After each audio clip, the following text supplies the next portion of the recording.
show that we're live either. Oh, we're live. We are live. We've been live. We've been talking about big waves on Last Word. I mean, we always make big waves, but in this case, it's even better. I like that. Actual big waves. Actual big waves in the ocean. So, by the way, Courtney, as we were starting, Courtney was telling us about a show that you should tell the audience about, because I think it would be good for folks to watch. But believe it or not, I had a loan officer who was part of my team early in my career, who used to be that guy. Like, a hurricane would be coming, and he would be like, "Can't come to work today. Got to go down to Jacksonville and surf." So there's this show, Delta Flyers, and I know in the mortgage industry we're on airplanes a lot, called the 100-Foot Wave. It's a HBO docuseries that won a bunch of Emmys in its first season. On Delta is the third season.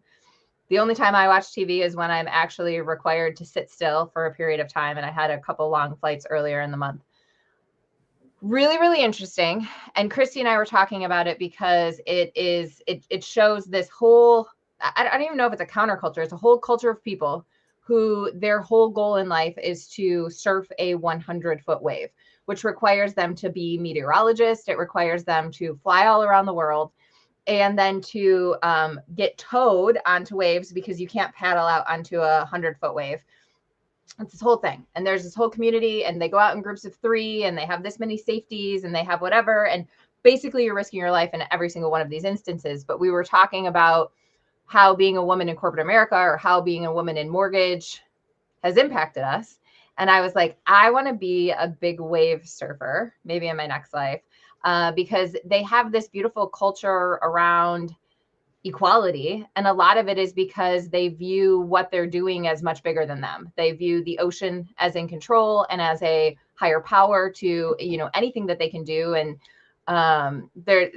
I don't know, it just feels like a better way of living is to be a big wave surfer. But also you have like the whole risking your life every time you go out to surf. So I don't know that I'm in for that part, but I am in for this kind of different way that we operate. And one of the reasons I think this is so relatable that I wanted us to kind of bring it from our pre conversation into this conversation is that it talks about how we treat people as humans and as individuals. And I've seen a couple of posts lately on LinkedIn just around how layoffs are happening both inside our industry and outside of our industry, and the way that people are being treated. And if you Google it, you can probably find the pieces that I'm talking about, because these are some larger organizations that have had some layoffs, and just the way in which we're handling our human nature, I think could be better. Like, I think we could treat others better than we are treating them today. Why do you think we're not? Oh, wow. That's such a great question. I think that it's going to depend on the individual, but I would give you a couple of hypotheses. One being it's hard, right? It's hard as the person who's sitting in that chair to really put yourself in somebody else's shoes and think about how best to do it. And you're kind of thinking about how it impacts you. So I think that happens to folks. Absolutely. And they put this hard candy shell around themselves, and then that doesn't allow them to treat people in a more humane and better way. And it's really difficult, right? From a psychological standpoint. And I think that the other thing is, man, sometimes we move so fast, we don't take the time to think about how others are going to be impacted. I think another big piece of it is, how often do you have to do layoffs at your company? Hopefully not that frequently.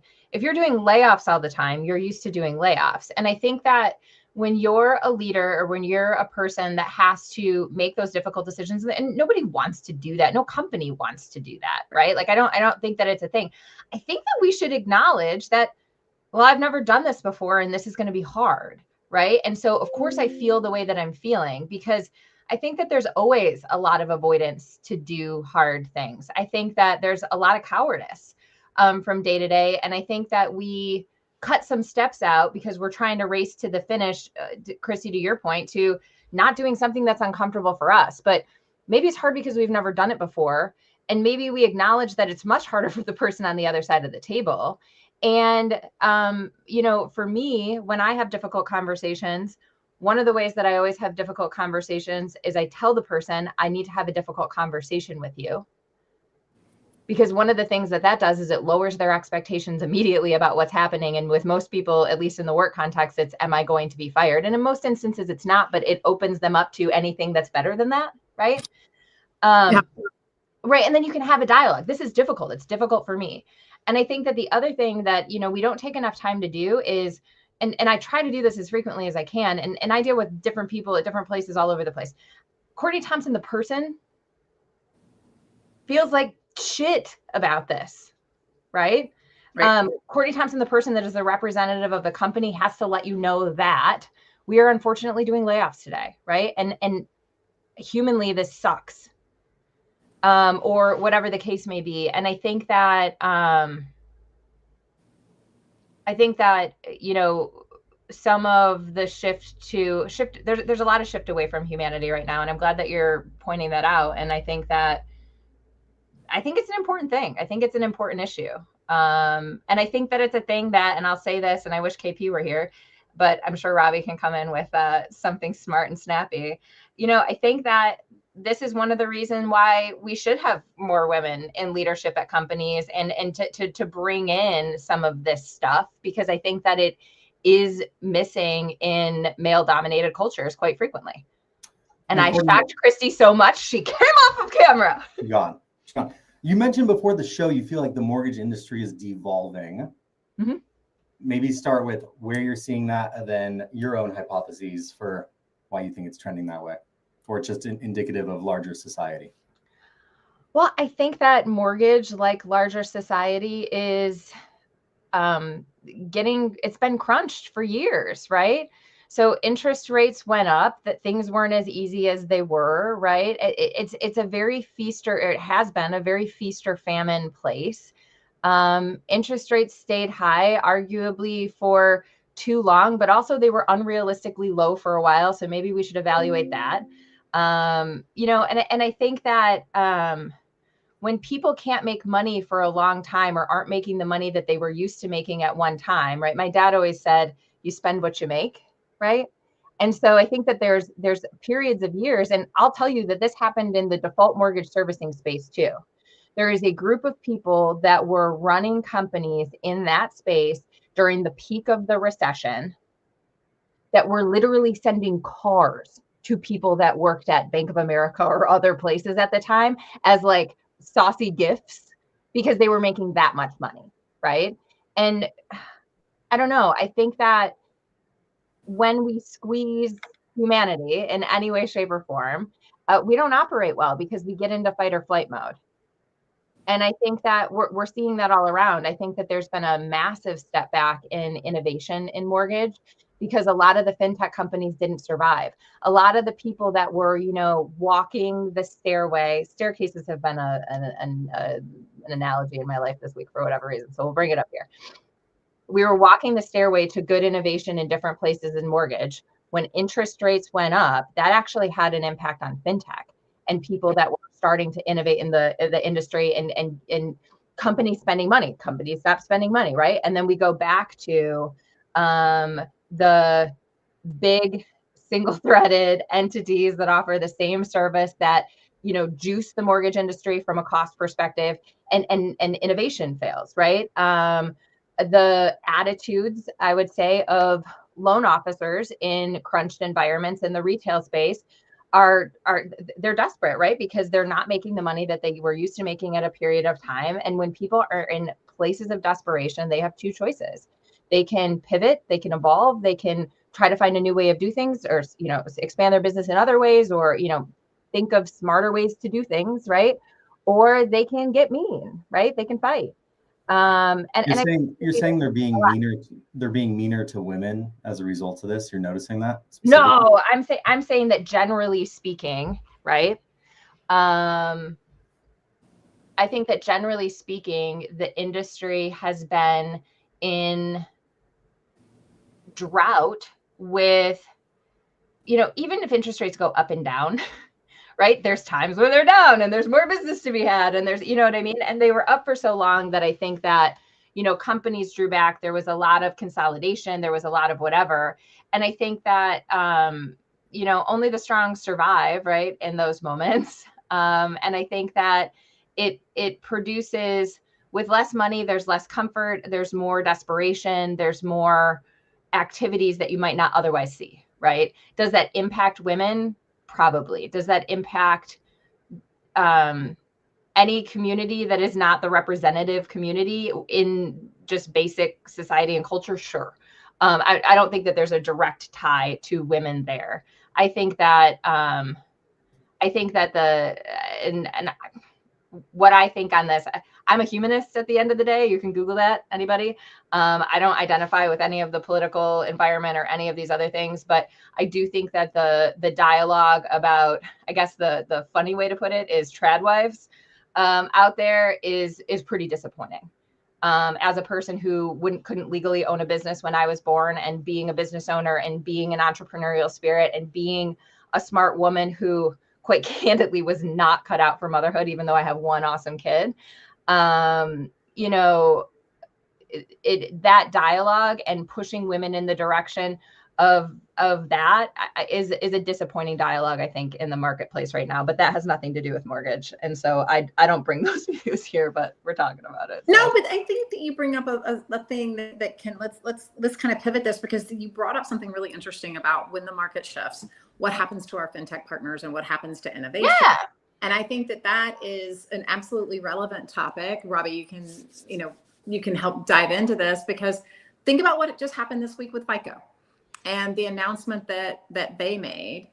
And this is radically different than maybe what people expected, but also radically different than the model that we've worked with my entire career. And I've been in this business longer than a lot of folks, not as long as others, but I've been around the block a couple of times. And now we've got FICO selling directly to the reissuers in a manner that has, two different components, right? They have the model that says, hey, we're not going to have the bureaus making that markup, which probably means the bureaus are going to increase their costs in some other way because you're taking away a revenue stream for them. So there's a reaction that we haven't seen yet to those folks. And what is the impact on overall affordability, right? So there's just and then you've now got this success-based model that has these different components to it that go directly to FICO.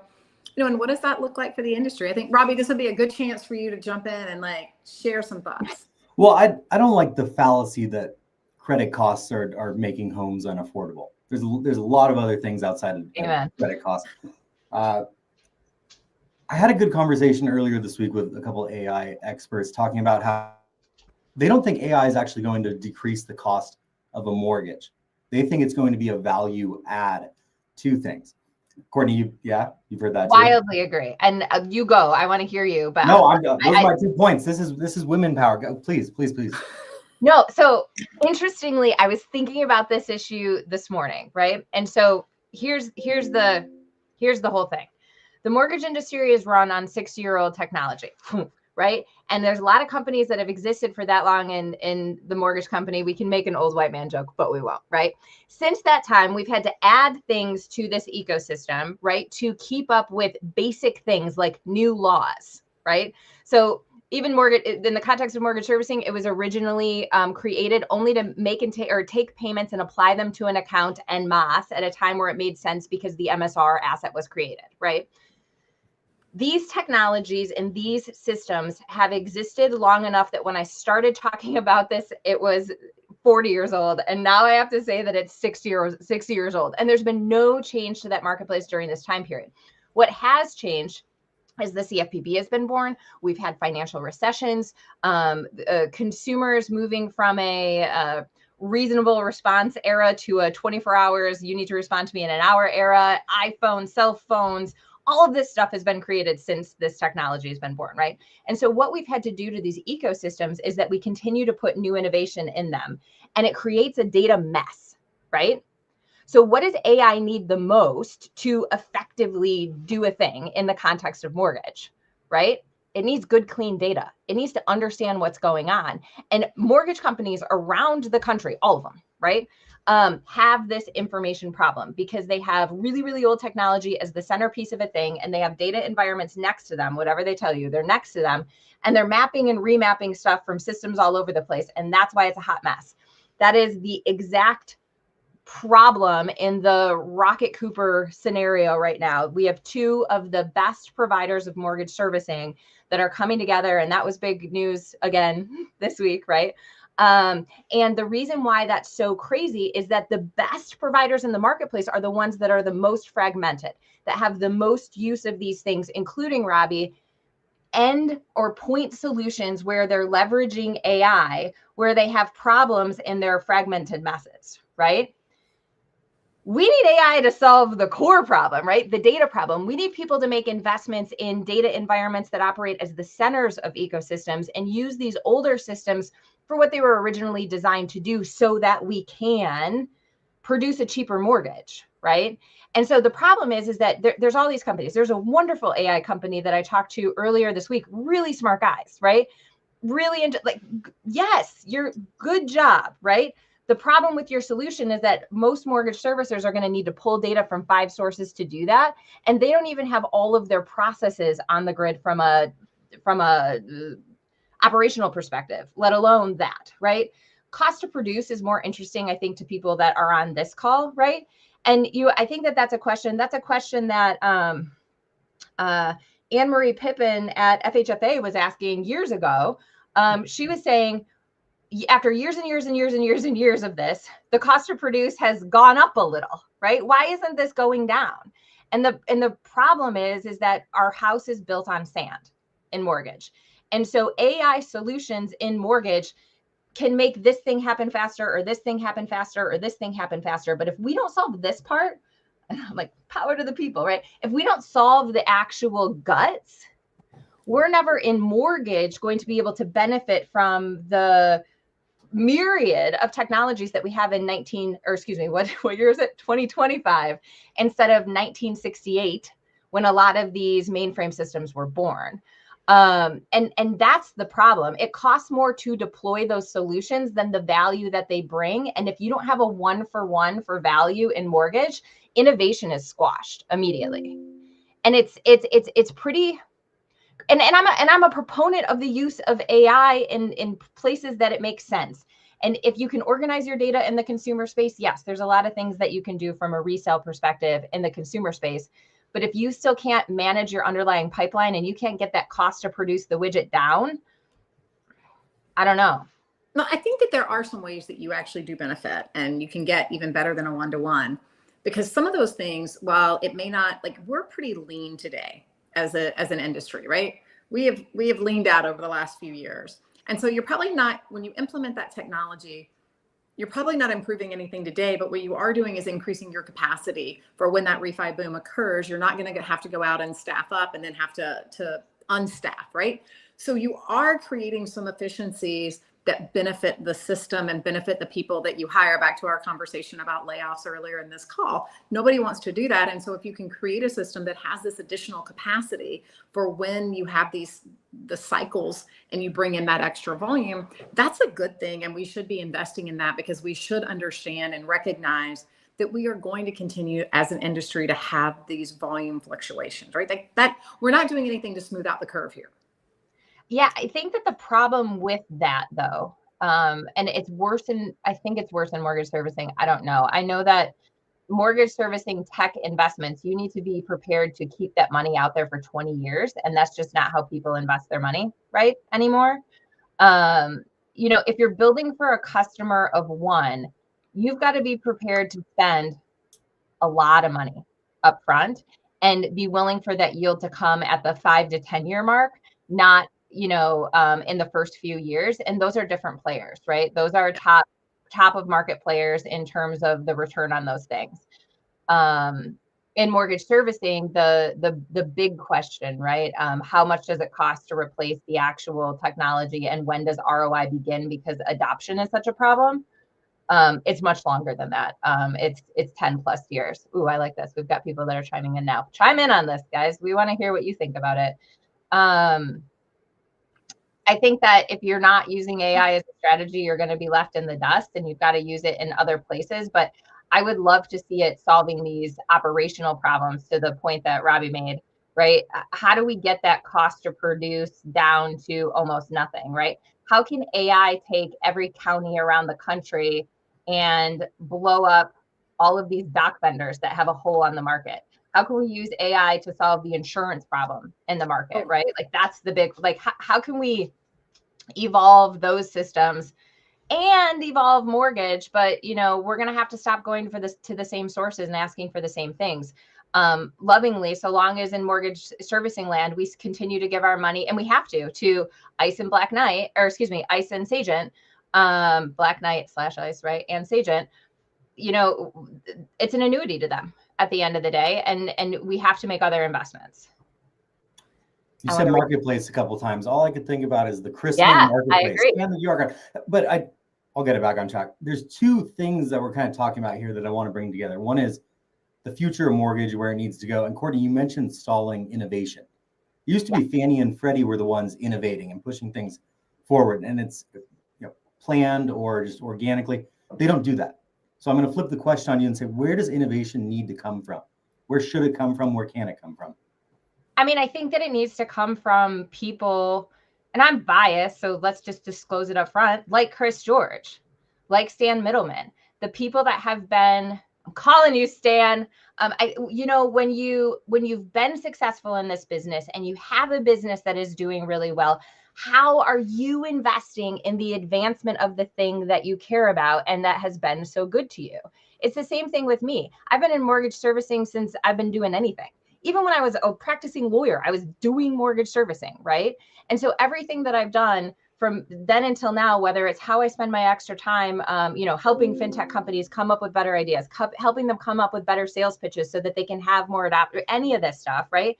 We owe it to, in my opinion, to this industry that has been, you know, so good to us. And I would say that, you know, Fannie, Freddie, you know, all these, it's just more fragmentation, because if Fannie comes up with a really great tech tool, unless they're going to take over all of the Fannie loans, which some people argue has been their strategy at different times, it creates more of a technology nightmare at the mortgage servicing level, because I have to interact with Fannie this way and I have to interact with Freddie this way. And Ginny doesn't have enough money to do any of these other things. So I actually have to have a solution that's homegrown to manage Ginny related assets, right?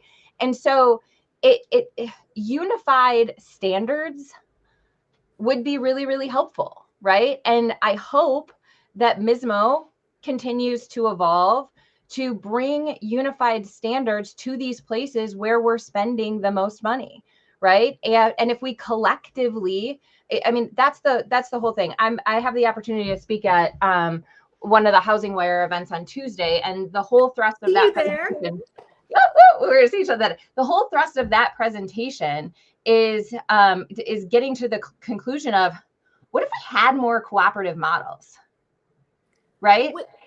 I look at the credit union space, right? And we have these things called CUSOs. And I think we've talked about this a little bit. We've like talked about CUSOs. Well, you and I have talked about CUSOs offline, but like in general, I think we've talked about it a little bit. And CUSOs are credit union service organizations. And that's basically what it is where the credit unions get together and they say, hey, look, we want to do this cool thing, or we need to do this thing, but we're not big enough to do it on our own. Yeah. Or the right resources, the right brainstorming, the whatever it is. And they have this cooperative model in the credit union space that allows for that.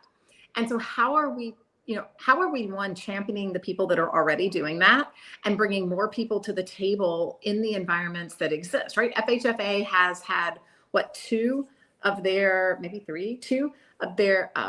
fintech accelerator type days where they brought people in for a week and you got to brainstorm on ideas. Where do those ideas go? How do we get them implemented? How do we get the right people in the room to have those conversations?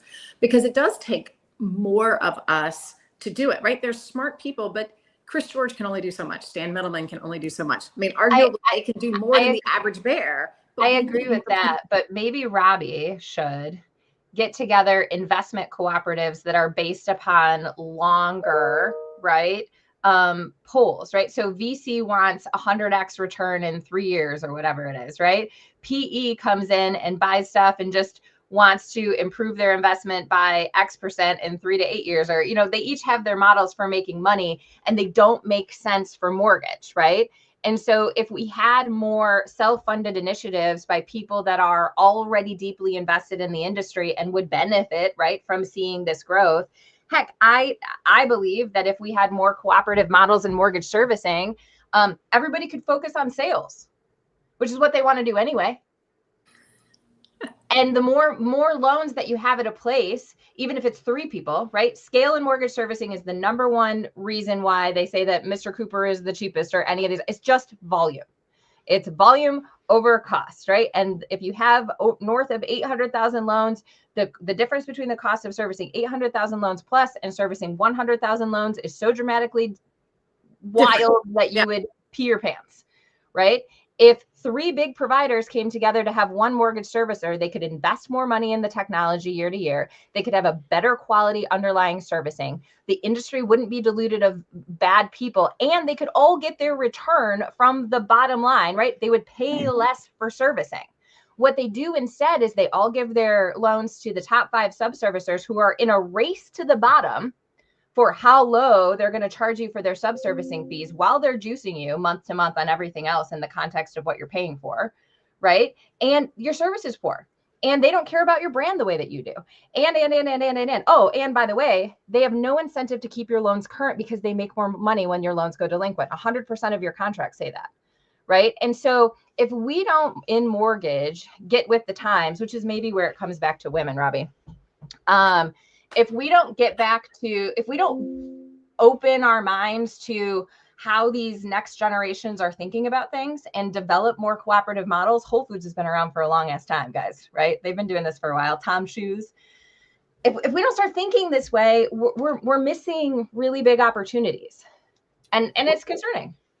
I like in general the trend in mortgage, kind of the democratization of it, whether that's LOs used to be kind of gatekeepers for borrowers. Oh, I have your secret, your rate.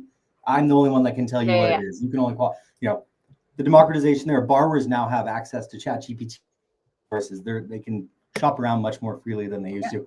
Or like the broker channel, the proliferation of products, choose, own your own business. Like the democratization, I think is a nice trend to see. The cooperative, what's the difference between a collaborative and a cooperative, Courtney?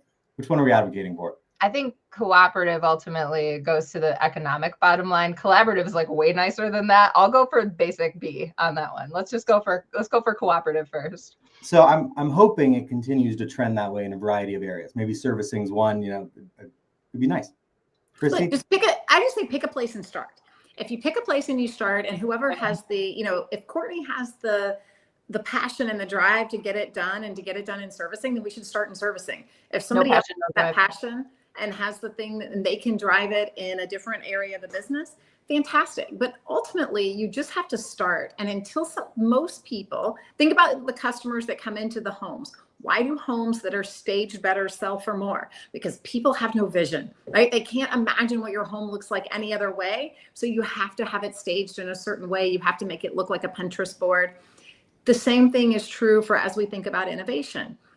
You need to create the right environment where people can actually see what this is going to look like and be a part of it. So you need those couple of visionaries that really get together and say, this is what the model can look like, and this is how we can have this come together and put it there. I mean, Robbie, you're in the perfect seat to maybe we have a collaboration or cooperation or whatever we want to call it conference next year where we literally sit in a room and brainstorm, like, how does this work?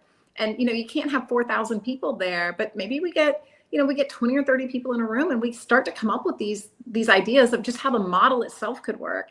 And then we invite larger groups into creating that cooperative, collaborative environment.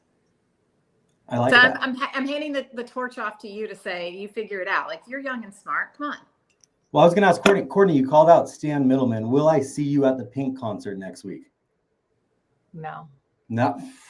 It's not next week. It's 2 weeks out. Come on. Yeah, I was gonna say I don't know what the Pink concert is next week. I think NBA annual. Are you coming? Yeah. Well, I mean, I call it Stan because he's awesome, right? He's built an empire. Same thing with Chris, right? Same thing with. I mean, I guess I could name all. I could name all of them, right? You know who you are. Right. It's time to do. It's time to do better. Let's go. Hire me. I'll do it for you. I'm already doing it for Chris, so he's done that. So check. But I think that there's not a lot of passion and energy left in mortgage, and it's not a fun, innovative, forward environment to work in. And what is that going to look like? Maybe the Rocket Cooper model will win because the robots just need to take over, right? Question mark. Maybe. No. I'm not conceding yet. I'm not conceding yet either, right? Everybody wants to, you got to meet people where they are, but I think that these are important issues, and I appreciate that the Chrisman commentary and the last word opens a forum for it. Like, let's be honest, what program in mortgage invites a crazy person like me to come and jam on these issues once a week? And it's important. And we wildly don't disagree, or we wildly don't agree. The 4 different opinions on this, I think it's wonderful to have dialogues where people are like, because there's more in the middle because of that. Yeah. You certainly brought the passion and the energy today. I appreciate that. I think we're out of time. Christy, we did it. You did it. You did it. We did it. I had to stand in for KP.